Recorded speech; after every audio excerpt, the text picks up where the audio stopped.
Bonjour à toutes et à tous. Encore une fois, vous voyez, je suis très bien entouré avec de gros bébés qui sont les JM Lab Oriane 715 K2. Très belles enceintes de un bon mètre 10 ou 1,15 m de haut, une quarantaine de kilos. Elles sont sorties en 1989.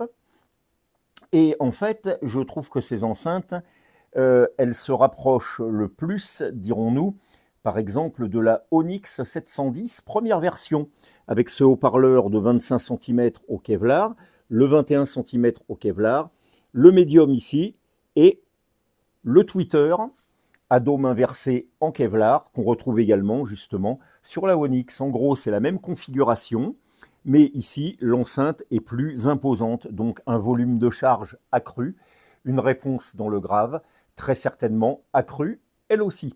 Alors, au niveau des caractéristiques techniques, je vous dis ça de mémoire, 94 dB, la puissance était d'environ 150 watts, et la courbe de réponse était à peu près, je crois, de 35 à 17 ou 18 kHz à plus ou moins 3 dB.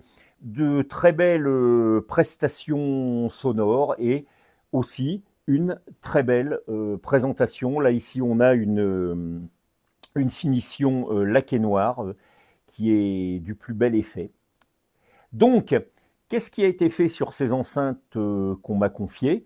Alors, et ça, je ne cesserai jamais de le répéter, tous les tweeters de cette génération et même de la suivante et peut-être même de celle d'après, il faut remplacer ici la suspension qui, si ça n'a pas été fait dans les 10 dernières années, doit être impérativement donc remplacée en pièces d'origine et non pas, je dis ça parce que en fait ça se vend, ça existe, avec des suspensions en peau synthétique ou je ne sais trop quoi, qui font une épaisseur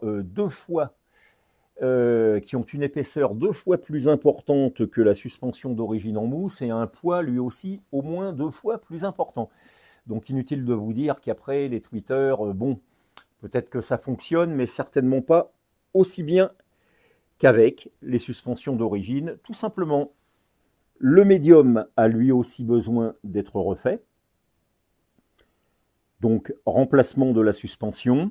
Les haut-parleurs sur ce modèle ne sont pas traités, donc je ne les ai pas traités non plus. À vérifier également parce que sur certaines séries et certaines années JM Lab, les suspensions caoutchouc vieillissent mal. Ici, tout va très bien. La suspension est restée bien souple, belle compliance et a priori, donc rien à faire. J'ai également effectué un petit contrôle sur le filtre. Tout va bien, les composants sont de qualité. Alors si on avait vraiment voulu aller beaucoup plus loin, on aurait recapé peut-être le filtre, mais les deux enceintes produisant un son qui m'a semblé tout à fait correct et avec un rendu sonore équilibré à droite et à gauche, je ne vois pas l'utilité d'aller plus loin et de rallonger la sauce avec un recapage de filtre a priori qui n'est pas nécessaire, d'autant que dans la section médium aigu, je crois que les condensateurs sont des MKP, donc beaucoup moins sujets au vieillissement. À part ça, pas mal de petites retouches sur les enceintes, des petits pets à droite et à gauche. On voyait dessous la peinture d'après qui est blanche. Donc j'ai essayé de faire des retouches avec une peinture noire, très noire, la plus noire possible, parce qu'il y a différentes nuances dans le noir. Alors, malheureusement, je me suis aperçu que le ou les précédents propriétaires avaient fait des retouches avec une peinture, on va dire, moins noire, et les retouches qui ont été faites ont été beaucoup moins discrètes. Mais bon, globalement, la présentation des enceintes est très bonne, et comme on dit, il faut avoir le nez dessus pour s'apercevoir qu'il y a eu des retouches. Donc, deux enceintes parfaitement fonctionnelles.